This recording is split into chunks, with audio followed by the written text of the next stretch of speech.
Terima kasih klik video ini dan jangan lupa subscribe.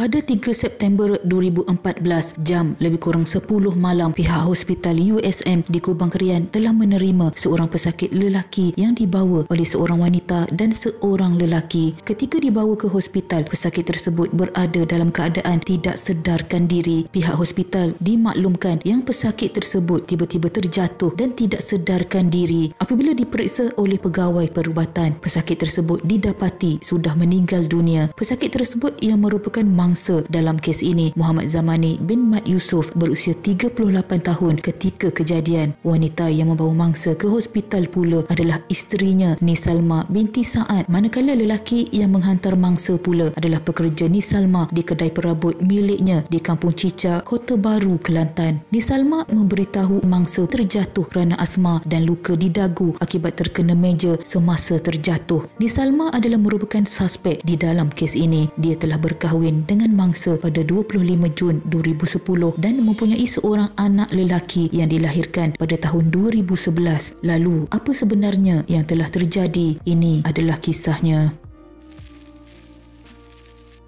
Pada 4 September 2014, pakar patologi HUSM telah membuat pemeriksaan secara am terhadap mayat mangsa dan perasan akan terdapat 2 kesan luka, satu di bahagian dagu dan satu lagi di bahagian dada. Pakar tersebut memeriksa kedalaman luka di bahagian dada dan mendapati kedalamannya melebihi 12 cm. Pakar itu kemudian berjumpa dengan suspek dan bertanya bagaimana kejadian yang menimpa mangsa boleh berlaku. Suspek telah menjawab bahawa mangsa mempunyai sejarah asma tetapi tidak mendapat rawatan berkala. Pada malam itu, mangsa telah mengalami sesak nafas dan terjatuh. Pakar patologi itu mengesyaki terdapat unsur jenayah dalam kes ini dan memaklumkan kepada suspek bahawa bedah siasat penuh akan dilakukan ke atas mayat mangsa. Laporan kepada pihak polis juga telah dibuat bagi melaporkan kematian mangsa. Pakar patologi tersebut hanya membuat bedah siasat pada luaran badan sahaja dan diteruskan oleh seorang pakar forensik Hospital Raja Perempuan Zainab II untuk bedah siasat dalaman pula. Hasil bedah siasat mendapati pada mayat mangsa terdapat luka tikaman pada dada dan luka koyak pada dagu mangsa. Luka tikaman pada bahagian dada panjangnya lebih kurang 14 cm, nipis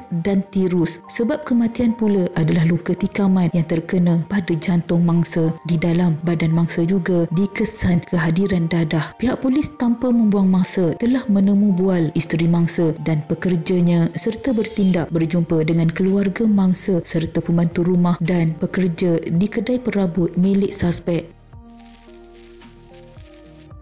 Hasil temu bual bersama pembantu rumah suspek mangsa adalah seorang yang garang tetapi manis mulut di hadapan orang. Mangsa juga tidak bekerja dan terlibat dalam aktiviti perjudian dan penyalahgunaan dadah. Mangsa juga dikatakan banyak menghabiskan masa dengan berjudi dan mengambil dadah dan kerap tidak balik ke rumah. Apabila mangsa pulang ke rumah, pasangan tersebut akan bergaduh dan mangsa akan memukul suspek disebabkan suspek tidak mahu memberi wang kepada suaminya itu. Menurut pembantu rumah itu juga, setiap kali berlaku pertengkaran, suspek akan dipukul tanpa mengira waktu. Punca pertengkaran pula biasanya berpunca dari masalah kecil dan juga wang. Setiap kali pertengkaran, mangsa akan melempar peralatan rumah seperti kerusi, meja dan lain-lain. Suspek kerap mendapat kecederaan di bahagian muka dan kepala. Akibat malu, suspek akan mengelak untuk berjumpa pembekal dan meminta pembantu rumahnya memberi alasan yang suspek berada di luar negara.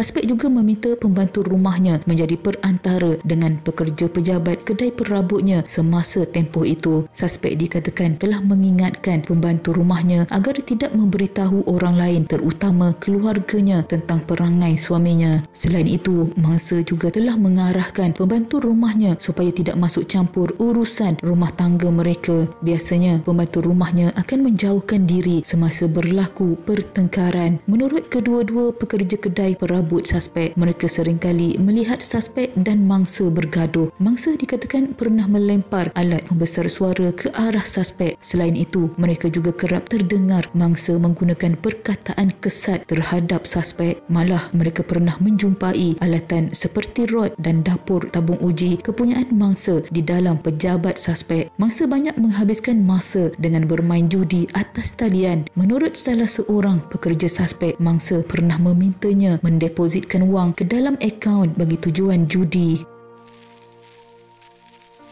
Suspek kemudian telah ditahan reman atas tuduhan membunuh mangsa dan disiasat di bawah Seksyen 302 Kanun Kesesaan. Jadi, apa sebenarnya yang telah berlaku pada malam kejadian? Menurut suspek, pada hari kejadian lebih kurang 9.45 malam, dia telah mencari duit RM100-nya yang diletak di mangkuk di dalam dapur di kedai perabot miliknya. Selain dari menanyakan perkara itu kepada pekerja-pekerjanya dan bertanyakan juga kepada suaminya itu, mangsa yang bengis dan panas baran dan di bawah pengaruh dadah ketika itu telah bertindak ganas dan menyerang suspek dengan membaling sudu ke arah muka dan secara berterusan membaling benda-benda lain lagi ke atas badan suspek. Sambil maki secara berterusan, mangsa mengambil kerusi dan melontar kepada suspek. Dia kemudian menolak meja dan melemparnya menuju ke arah suspek. Suspek memberitahu yang ketika itu dia berada dalam keadaan terkejut. Menurut suspek, dia berada dekat dengan sinki dan terdapat sebilah pisau di sinki. Apabila melihat mangsa berlari ke arahnya, suspek terkejut dan mengangkat pisau dan menjerit kepada mangsa supaya jangan datang dekat dengannya. Suspek juga menjerit kepada mangsa supaya jangan memukulnya. Namun mangsa tidak mendengar jeritan suspek itu dan terus menuju ke arah suspek. Ketika itu, suspek yang sedang memegang pisau telah menunduk dan mengangkat pisau tersebut ke arah atas ketika mangsa meluru ke arahnya. Suspek menyatakan tindakan sedemikian adalah untuk mempertahankan dirinya dari diserang dan seterusnya dari dicederakan oleh mangsa. Dia tidak berniat untuk membunuh mangsa. Tindakan suspek seterusnya menjerit meminta tolong dari pekerjanya yang berada di kedai perabot dan mengangkat mangsa ke dalam kereta serta membawa mangsa ke hospital dengan bantuan pekerjanya untuk menyelamatkan mangsa.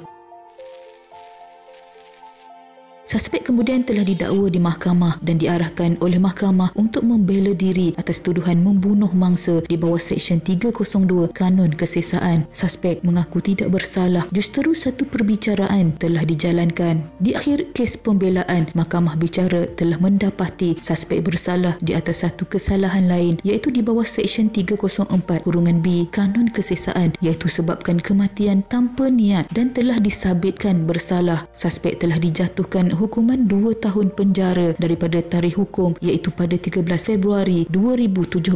Tidak berpuas hati dengan keputusan tersebut, suspek telah merayu kepada mahkamah rayuan terhadap sabitan dan hukumannya. Pendakwa raya pula merayu terhadap hukuman yang tidak setimpal. Setelah mendengar hujahan kedua-dua pihak, mahkamah rayuan telah membenarkan rayuan suspek dan mengenepikan keputusan hakim bicara dan menggantikan dengan perintah bahawa suspek dilepas dan dibebaskan. Rayuan terhadap hukuman oleh pendakwa raya pula terbatal dengan sendirinya. Dengan itu, Nisalma bebas dari hukuman dan sabitan ke atasnya. Di dalam siasatan, ketika ditanyakan kenapa dia tidak melaporkan kepada pihak polis akan perbuatan suaminya, Nisalma memberitahu bahawa dia malu kerana orang mengenalinya, manakala kebanyakan anggota polis pula merupakan pelanggannya di kedai perabot miliknya. Semoga kes ini memberi iktibar dan pengajaran kepada semua wanita. Keluarlah dari hubungan yang memberikan toksik kepada kehidupan.